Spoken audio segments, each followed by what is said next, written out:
कथित तौर पर एक 25 साल की युवती के साथ दुष्कर्म जो किया है, इससे महिलाओं की सुरक्षा पर एक बार कई गंभीर सवाल खड़े होते हैं। 2 साल पहले जो है निर्भया और गुड़िया कांड से पूरा देश दहल गया था। पूरी राजधानी में जो है एक आंदोलन की स्थिति खड़ी हो गई थी। उससे क्या अभी तक हमने कुछ सीखा नहीं है। शुक्रवार को हुई इस घटना ने एक बार फिर देश की राजधानी की पुलिस और प्रशासन पर कई गंभीर सवाल खड़े कर दिए हैं। क्या ट्रैफिक पुलिस उस वक्त क्या कर रही थी? शुक्रवार को जहां से इस युवती ने पीड़ित युवती ने जहां से टैक्सी ली है, वो निर्भया कांड का जो स्थल था उससे वो जगह ज़्यादा दूर नहीं थी। वसंत विहार के आसपास से इस युवती ने जो है ये टैक्सी ली। उस वक्त की जो है ट्रैफिक पुलिस क्या कर रही थी? क्या वहाँ पेट्रोलिंग नहीं हो रही थी? इसके अलावा ये हादसा जो हुआ है, इस वक्त पिछले 2 दिन से दिल्ली हाई अलर्ट पे है। ये कैसा हाई अलर्ट है कि चलते वक्त महिलाएं जो है सड़क पर सुरक्षित नहीं है, चलती गाड़ियों पे सुरक्षित नहीं है। और क्या कर रही है हमारी दिल्ली की पुलिस, क्या कर रही है हमारी ट्रैफिक पुलिस?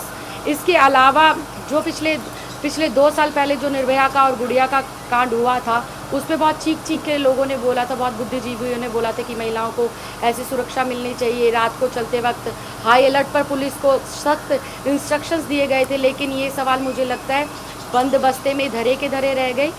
दिल्ली की महिलाओं के लिए कोई भी कुछ नहीं कर रहा है। और ये इसका बहुत बड़ा सबूत है कि हाई अलर्ट होते हुए राजधानी दिल्ली में हाई अलर्ट होते हुए भी एक 25 साल की युवती के साथ जो ये दर्दनाक हादसा हुआ है, ये बहुत ही निंदनीय है। और हम आम आदमी पार्टी के लोग और एक बेटी होने के नाते, एक महिला होने के नाते मैं इसका कड़ा विरोध करती हूँ। मनीष, देखिए, मेन चीज़ ये है कि निर्भया कांड होता है, गुड़िया का इशू उठता है, बेंगलोर में इस तरह के इशू उठते हैं, चेन्नई में उठते हैं, नॉर्थ ईस्ट में उठते हैं। और पूरे देश में जितना बड़ा इशू करप्शन का बनता है, उतना ही बड़ा इशू महिलाओं की सुरक्षा का भी बनता है। और जनरल इलेक्शन में बहुत बड़ा वादा किया जाता है कि बहुत हो गया महिलाओं पर अत्याचार, इस बार मोदी सरकार। लोग प्रभावित होते हैं। पिछली सरकार महिलाओं की सुरक्षा करने में, महिलाओं को सुरक्षा की कोई नीति बनाने में पूरी तरह से नाकाम थी। और बल्कि बहुत ही एरोगेंट और बहुत ही वाहियात किस्म के, अगर मैं कहूँ तो, स्टेटमेंट भी दिए गए नेताओं द्वारा। उससे दुखी होकर लोगों ने सरकार बदली और उस नारे से प्रभावित होकर सरकार बदली। आज जब ये कांड हुआ है, आज फिर से हम दिल्ली के लोग दहले हुए हैं कि हमारे घरों में रहने वाली महिलाएं, हमारे बहनें, हमारी बेटियां, हमारी पत्नी, हमारी दोस्त, हमारे पड़ोसी सब सुरक्षित हैं कि नहीं हैं। आज जिसको हम सुरक्षित देख रहे हैं, आज वो जॉब पे जा रही है, बाहर कहीं घूमने जा रही है, वो वापस सुरक्षित लौटेगी कि नहीं लौटेगी, ये एक सबके अंदर, चाहे वो पत्रकार हों, राजनीति से जुड़े हुए लोग हों, सामाजिक कार्यकर्ता हों, सामान्य कोई और व्यक्ति हो, बिजनेसमैन हो, सबके मन में फिर से एक डर पैदा हो गया है। निर्भया कांड के बाद से एक देश में माहौल बना था कि शायद महिलाओं की सुरक्षा के लिए सरकार गंभीर होंगी, सरकारी एजेंसियां कुछ सेंसिटिव इशू अपनाएंगी, सरकार में, संसद में, विधानसभाओं में कुछ ऐसे कानून बनेंगे। लेकिन दुर्भाग्यपूर्ण है कि नई सरकार बनने के बावजूद महिलाओं की सुरक्षा पर कुछ नहीं किया गया। पूरी तरह से नाकाम रही है महिलाओं को सुरक्षा देने में ये सरकार। महिलाओं की सुरक्षा की दिशा में, देश की आधी आबादी की सुरक्षा की दिशा में आज तक पिछले 6 महीने में इस सरकार ने कौन सा कदम उठाया है जिससे महिलाओं में विश्वास बढ़े, समाज में विश्वास बढ़े कि हम अपने समाज में महिलाओं को सुरक्षित मान सकते हैं। मैं आज इस प्रेस कॉन्फ्रेंस के माध्यम से सीधे देश के गृह मंत्री राजनाथ सिंह जी से सवाल पूछना चाहता हूं कि आपकी कोई जिम्मेदारी बनती है कि नहीं बनती है। दिल्ली के एलजी साहब आपको रिपोर्ट करते हैं, दिल्ली के पुलिस कमिश्नर आपको रिपोर्ट करते हैं, पूरी की पूरी दिल्ली सरकार इस वक्त आपके अधीन है। दिल्ली में पिछले 6 महीने में महिलाओं की सुरक्षा के लिए एक पॉलिसी पास की गई हो, एक इंस्ट्रक्शन जारी की गई हो, तो बताइए। आप तमाम तरह के दावे करते हैं कि महिलाओं की सुरक्षा करेंगे, लेकिन क्या कर रहे हैं? क्या राजनाथ सिंह जी, इस देश के गृह मंत्री राजनाथ सिंह जी जिम्मेदार नहीं है इस बात के लिए कि उनकी प्रायोरिटी में महिलाओं की सुरक्षा है ही नहीं?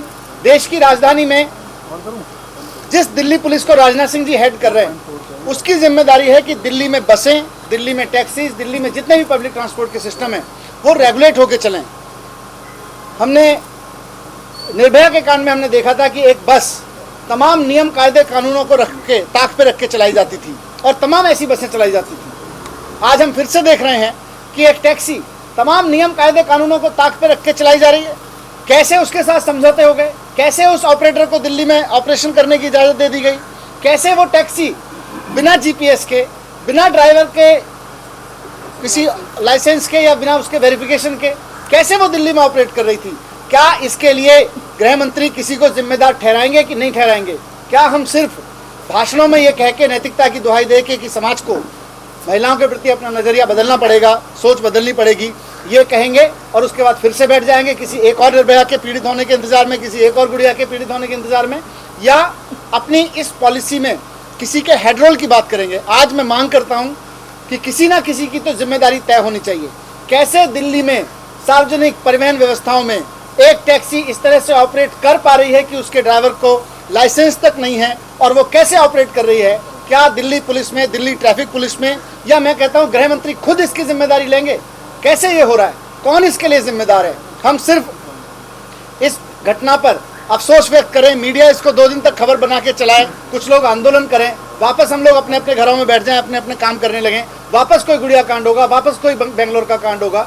मेरा आप सबसे भी रिक्वेस्ट है कि इसको इसी रूप में लें कि आखिरकार जवाबदेही किसकी तय हो रही है। मौजूदा सरकार ने 100 करोड़ का बजट इस देश में शहरों की महिलाओं की सुरक्षा के लिए लाने की बात कही थी। क्या किया गया है?